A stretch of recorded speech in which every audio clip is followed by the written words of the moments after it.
Hello and welcome to Indus News, live from Islamabad. I'm JODHPUR and these are the headlines.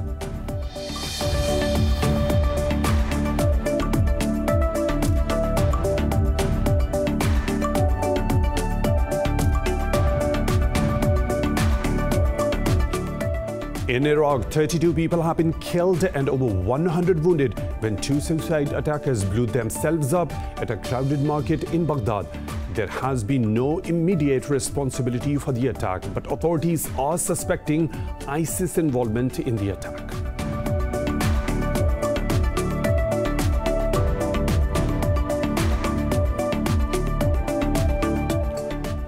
US President Joe Biden has set out to undo key policies of his predecessor Donald Trump on his first day at the Oval Office. Biden signed 17 executive orders that included ending the ban on entries from Muslim countries. The orders include Washington's return to the Paris Climate Accord and reversing the process of leaving the World Health Organization. They also strengthened the fight against COVID-19 pandemic that has claimed over 400,000 lives in the US alone.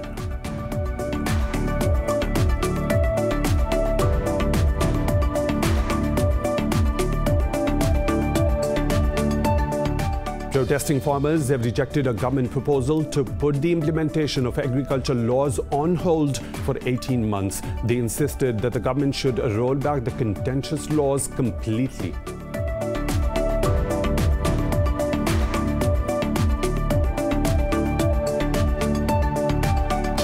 Pakistan's Foreign Minister Shah Mahmood Qureshi says China has promised to provide 500,000 doses of a coronavirus vaccine by January the 31st. Speaking after a phone call with his Chinese counterpart Wang Yi, Qureshi said 1.1 million doses of the Chinese vaccine will be made available by the end of February.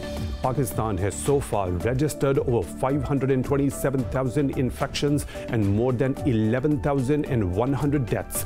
Globally, there are over 2 million deaths and nearly 97 million infections.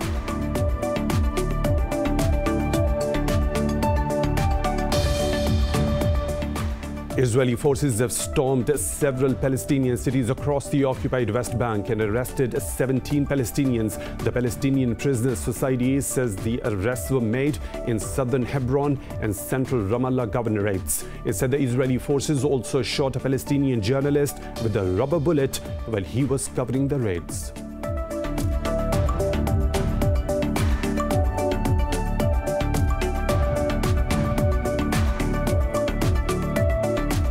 In cricket, Afghanistan beat Ireland by 16 runs in the first ODI of a three-match series at the Sheikh Zayed Stadium in Abu Dhabi. Ireland failed to chase down a 288-run target set by Afghanistan thanks to a century by Rahman-Ullah Gurbaz on debut. He was declared man of the match.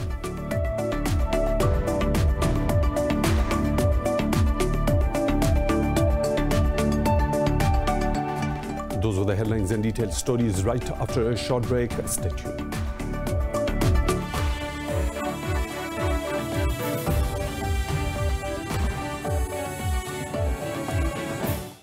Welcome back, and now for the news in detail. In Iraq, 28 people have been killed and 70 others wounded in twin suicide blasts in Iraq's capital city of Baghdad. The police say the attackers targeted a crowded market in Baghdad's Tahrir Square. The Iraqi military said two attackers wearing explosive vests blew themselves up among shoppers. The Interior Ministry said the death toll from the attack could rise as many among the wounded are in critical condition. No group has claimed the responsibility yet. US President Joe Biden has set out to undo key policies of his predecessor, Donald Trump, on his very first day in the Oval Office. Heading to the White House after the inauguration, Biden tweeted, "There was no time to waste in tackling crises." This report has more. Joe Biden kicked off his presidency by signing 15 executive orders, calling them the starting points of a bold and vital policy agenda. The orders include ending the ban on entries from Muslim countries. These also include Washington's return to the Paris Climate Accord and reinstate ties with the World Health Organization. The orders strengthen the fight against COVID-19, which has claimed over 400,000 lives in the U.S. alone. Biden also revoked Trump's emergency declaration, which helped fund the construction of a wall at the U.S.-Mexico border. Mexico has welcomed the move. Meanwhile, Democrats have taken control of the U.S. Senate. Vice President Kamala Harris swore in 3 new members to give the party a narrow grip on Congress. Democrats hold a 221 to 211 majority in the House of Representatives.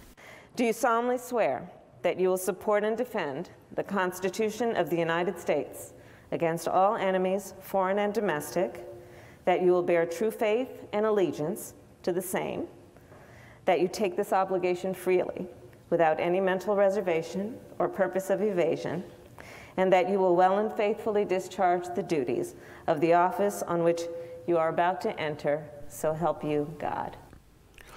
The U.S. has called China's move to sanctioning of former Trump officials unproductive and cynical. A spokesperson for President Joe Biden's National Security Council urged Americans from both the parties to condemn the action. Emily Holmes said imposing these curbs on Inauguration Day is seemingly an attempt to play to partisan divides. Earlier, China imposed sanctions on outgoing U.S. Secretary of State Mike Pompeo and 27 other top officials. Beijing accused them of lying and cheating and said Pompeo and others planned, promoted and executed moves that interfered in its internal affairs. Britain is resisting a demand from the European Union that it grant full diplomatic status to the bloc's ambassador in London. This has caused a row between the recently divorced parties that spilled out into the open. British media reported that the Foreign Office was refusing to grant diplomatic privileges to EU Ambassador João de Almeida. It said the UK is also refusing to give privileges to EU Ambassador's team on the basis that the bloc is not a nation state. But the European Commission says the delegations of EU around the world have all been granted a status similar to that of diplomatic missions of states. The Commission spokesman, Peter Stano, said nothing has changed since London's exit from the bloc to justify any change in stance. Britain voted to quit the EU in 2016 and completed its journey out of the bloc on 31st of December. A complete shutdown is being observed in Indian-occupied Jammu and Kashmir's capital, Srinagar, to mark the 31st anniversary of KADAL massacre. The All-Parties Hurriyat Conference had called for the shutdown, which was supported by all other political and trade organizations. Over 50 people were martyred when Indian troops opened fire on protesters in KADAL area of Srinagar on this day in 1990. Meanwhile, India has deployed additional troops en route to Srinagar and all other district headquarters in the valley. Pakistan's Foreign Office says India remains evasive on the incident of JODHPUR, where 11 members of a Pakistani Hindu family died in mysterious circumstances in August last year. In a press briefing, the Foreign Office urged the Indian government to carry out a comprehensive investigation into the matter. Pakistan's Human Rights Minister Shri Mazari has also addressed a letter to the UN High Commissioner for Human Rights in this regard. The Foreign Office also said that an Indian anchor's WhatsApp chat leaks have exposed New Delhi's sinister designs against Pakistan. It added that the revelations confirm Pakistan's long-held position that the BJP government stages false flag operations. Pakistan Army Chief General Qamar Javed Bajwa visited ISI headquarters, where he was briefed on the national and regional security situation. The Army Chief appreciated the efforts of ISI for national security and expressed satisfaction over its professional preparedness. The Director General of Inter-Services Intelligence, Lieutenant General Faiz Hamid, received the Army Chief upon his arrival.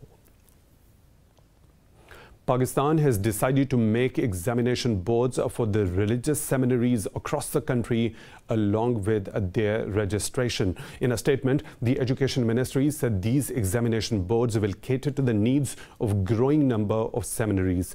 It said a 5-member team will have to lodge a formal request for the examination board. The ministry added that the seminaries will be responsible for their curriculum and administration matters. It also said visas for international students will be issued to only those seminaries that are registered with the Education Ministry. Earlier, Prime Minister Imran Khan said the religious scholars have a crucial role to transform Pakistan into an Islamic welfare state. In India, protesting farmers have rejected a government proposal to put the implementation of agricultural laws on hold for 18 months. They insisted that the government should roll back the contentious laws completely. The government had put forward the proposal at the 10th round of negotiations with the farmers' unions on Wednesday. The farmers not only rejected the proposal, but also pledged to go ahead with their rally planned on the Republic Day on India. Since November, tens of thousands of farmers have been camping at Delhi borders against the controversial laws they say favor big corporates. Nearly 70 farmers have died during the protest. In Brazil, over 1,300 people have died from COVID-19 and more than 64,000 have tested positive overnight. Globally, the virus has claimed over 2,073,000 lives and infected nearly 97 million people. While mass vaccination campaigns have started in certain countries, the pandemic continues to ravage the world. The death toll in the U.S. has surged past 406,000 with nearly 24.5 million cases. China is set to impose strict COVID testing requirements during the Lunar New Year holiday season, when tens of millions of people are expected to travel. The country reported 144 new cases, marking the highest number of daily infections since March 2020.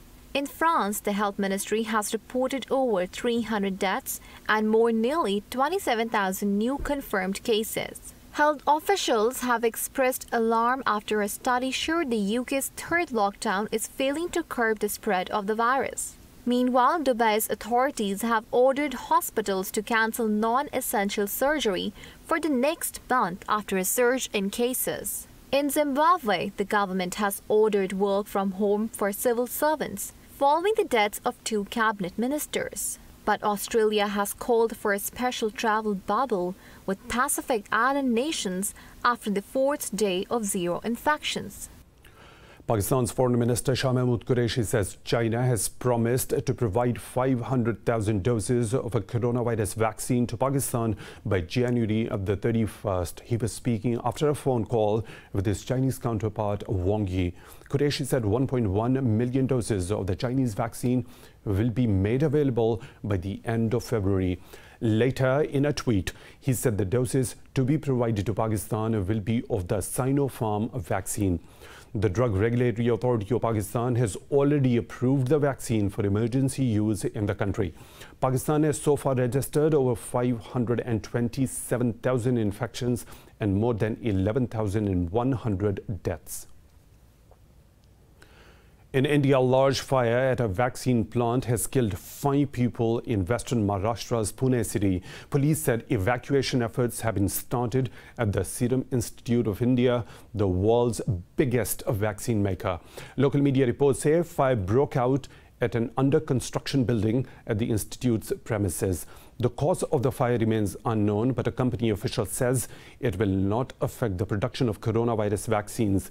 The Serum Institute of India is manufacturing the Covishield vaccine developed by Oxford University and AstraZeneca. In China, rescuers are drilling new shafts to reach gold miners trapped underground for 11 days after an explosion. About 600 people are involved in the mission, with as many as 25 ambulances waiting at the scene. Rescuers have been in contact with the 11 miners trapped in the middle section of the mine and have managed to send food and medical supplies to them. State media reported that one miner is known to have died of injuries suffered in the initial blast. Rescuers have not been able to contact 10 others. One borehole had to be sealed with cement after a water leak threatened the miner's safety. More stories to follow, but right after a short break. Stay tuned.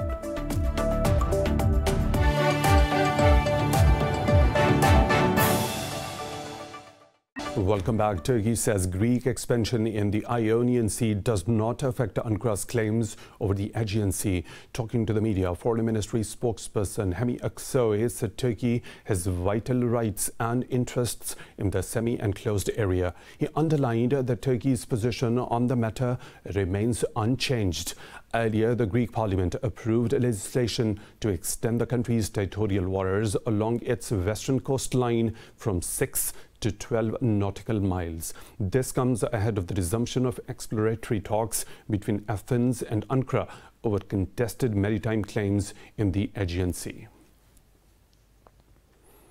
Israeli forces have stormed several Palestinian cities across the occupied West Bank and arrested 17 Palestinians. The Palestinian Prisoners Society says the arrests were made in southern Hebron and central Ramallah governorates. It said the Israeli forces also shot a Palestinian journalist with a rubber-coated bullet while he was covering the raids.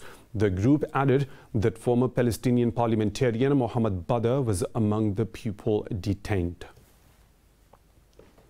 In Sudan, armed men attempted to storm the residence of a provincial governor in the Darfur region. The incident comes days after tribal violence in the region killed more than 200 people. Officials said the attackers were repelled by the guards and no injuries were reported. In a statement, the governor said the incident sought to create instability and chaos in the province.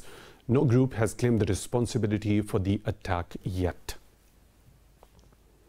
In Kyrgyzstan, the Central Election Commission has announced the results of the presidential election held on 10th of January. The final results recognize Sadir Japarov as the country's president with over 79% of the votes. The commission said out of 3.5 million registered voters, more than 1.3 million people cast their ballots. It also approved the results of a referendum on the future form of the government in Kyrgyzstan. According to the Election Commission, over 81% of the voters said yes to the presidential system, while only 10% voted for a parliamentary system. Some 4% voted against the both.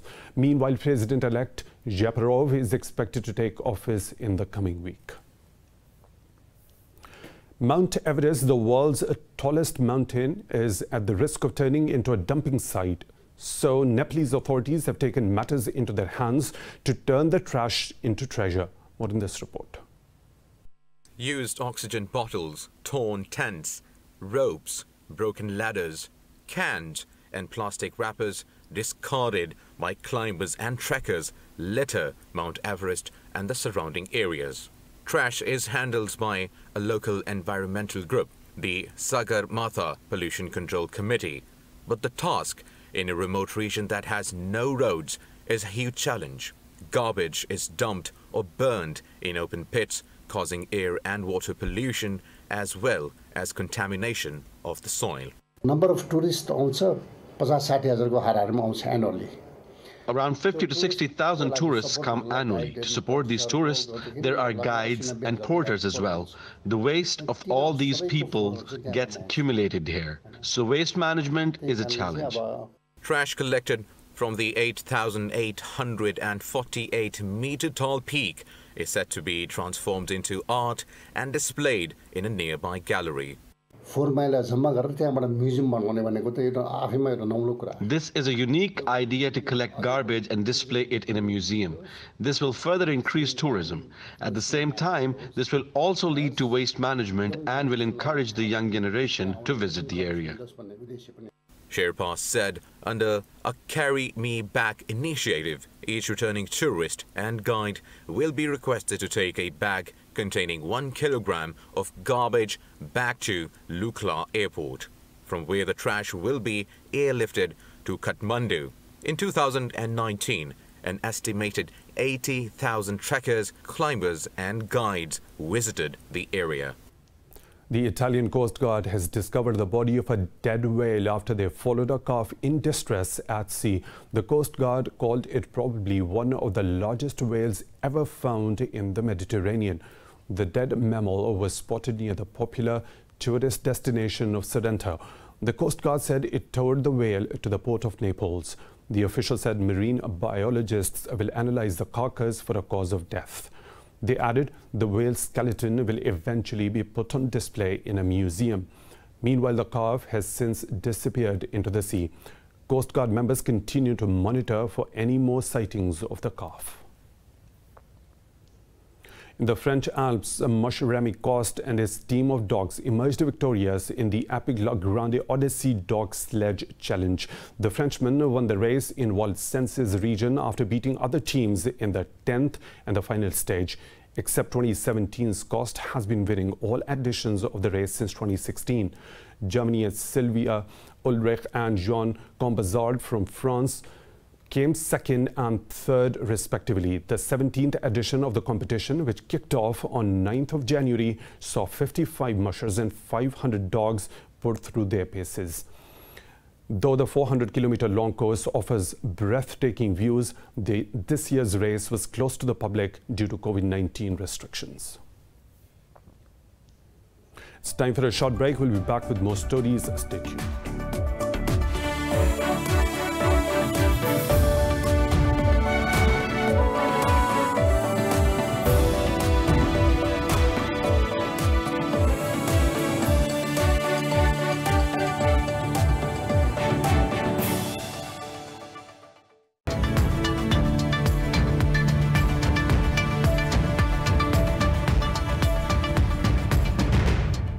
Lows and the highs of the business world now. Bitcoin has slumped 10% to a 10-day low of $31,977. The world's most popular cryptocurrency has lost nearly a quarter since touching a record $42,000 on January 8. The pullback comes amid growing concerns that Bitcoin is one of the several financial market price bubbles. Traders say fears of regulation by U.S. President Joe Biden's administration also weigh on sentiment.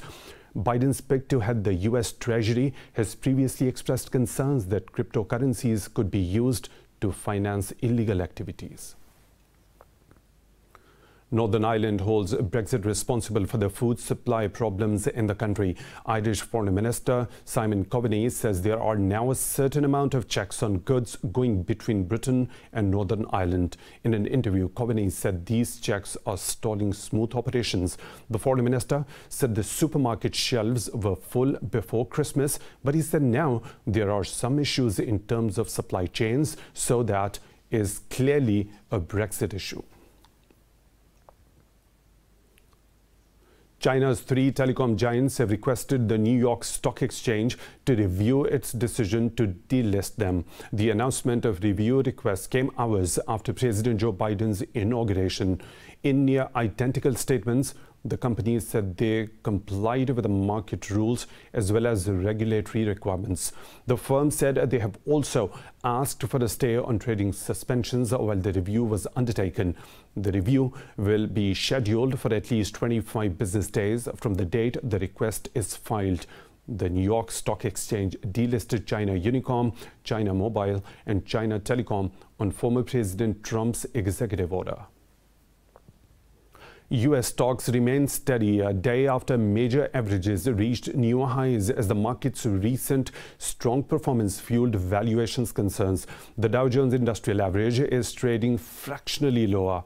The S&P 500 is also trading marginally lower, where the Nasdaq Composite climbed by about 0.25%.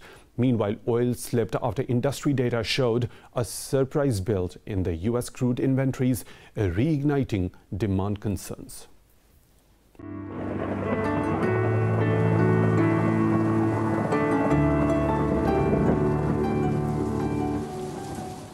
And now the weather situation from around the globe.